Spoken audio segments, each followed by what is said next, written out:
Nakakakilabot po mga kapatid, mga kababayan ko, yung panibagong bulong sa akin ng Ama. Kasama po ang isang senador na nakasulat na po ang pangalan sa Book of Life at ang tatlong probinsya po na ang isa po roon ay mayroong pintuan ng impyerno. Kasama rin po ang pangalan na Catherine.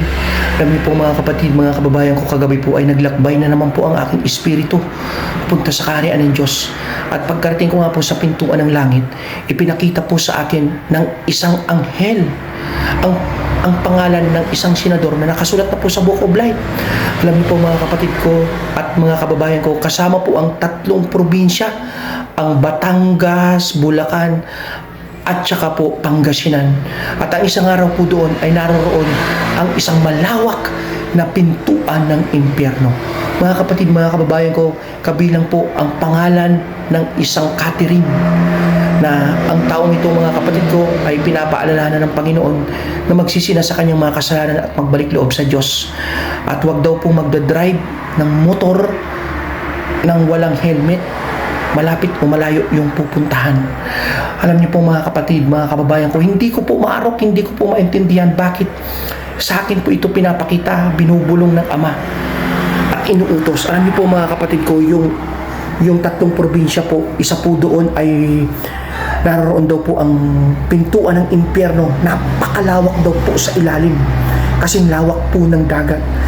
Mga kapatid, mga kababayan ko, alam niyo po, hindi lang po yung mga probinsya na yon, yung Catherine na yon, yung isang senador na yon, yung nire-remind ng Panginoon na magsisi na. Tayo pong lahat ay nire-remind ng Panginoon. Ang sabi po ng Ama, bawat taong may tibok ang puso sa sanlibutan ito ay paalalahanan ko na magsisi na sa mga kasalanan at magbalik loob sa Diyos, sapagkat malapit na po ang pagbabalik ng ating Panginoong Jesucristo. Sinasabi po ng Ama sa Marcos 1 verse 15, paulit-ulit niya po yung inire-remind sa akin na sabihin ko na po sa bawat taong may tibok ang puso sa sanlibutan ito na ang takdang panahon ay kumpleto na, malapit na ang paghahari ng Diyos. Kaya magsisi na tayo sa ating mga kasalanan at manampalataya sa Ebanghelyo. Mga kapatid, mga kababayan ko, tayo pong lahat ay mahal na mahal ng ating Diyos Ama. Ni isa po sa atin, ayaw ng Ama na maitapon sa lawa ng apoy sa impyerno.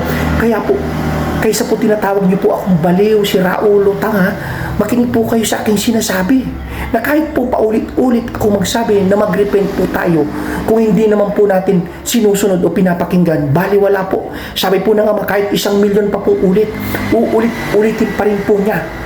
Sapagkat tayo pong lahat ay mahal na mahal niya. Ayaw niya na maitapon tayo sa lawa ng apoy sa impyerno. Sabi nga po sa John 3:16, sapagkat gayon na lamang ang pag-ibig ng Diyos sa buong sanlibutan, kaya ibinigay niya yung kanyang nag-iisang bugtong na anak, upang sino man ang sumampalataya sa kanya, kailanman ay hindi mapahamak, bagkos magkaroon ng buhay na walang hanggan. Mga kapatid, mga kababayan ko, huwag tayong matakot sa kalamigan o kahit sa ano pa mang lindol kung nasa atin ang Panginoong Jesucristo, sapagkat hindi po mababali yung nakasulat sa John 3:16, upang sino man ang sumampalataya sa kanya, kailanman ay hindi mapapahamak, bagkos magkaroon ng buhay na walang hanggan. Mga kapatid, mga kababayan ko, kung mayroon tayong malaking pananampalataya sa ating Panginoong Jesucristo, iingatan po tayo ng ating Ama, ng ating Panginoong Hesus. Kailanman po ay hindi tayo mapapahamak, bagkos magkaroon tayo ng buhay na walang hanggan. Kaya kayo pong lahat, brother and sister, mga kapatid, mga kababayan ko, Jesus is coming. Please repent before it's too late. Ngayon po mismo, hindi bukas, hindi po sa susunod na taon. Sapagkat mga kapatid ko, sabi ng Ama, tayong lahat ay wala tayong alam kung kailan tayo kukunin dito sa mundong ibabaw. Wala tayong kontrol sa ating kamatayan. Kaya mga kapatid ko, be ready at all times. Wala rin tayong alam, kahit ako hindi ko alam. Di sa akin sinasabi ng Ama kung kailan talaga darating yung ating Panginoong Jesucristo. Kaya mga kapatid, mga kababayan ko, be ready at all times. Pagsisihan na natin ang ating mga kasalanan. Kung gusto natin na maligtas tayo sa lawa ng apoy sa impyerno at maranasan natin ang buhay na walang hanggan sa kaharian ng Diyos. Mga kapatid, mga kababayan ko, God be with us po. Naman po ay sumayin niyo po ang kapayapaan at ang ating Panginoon. God bless po.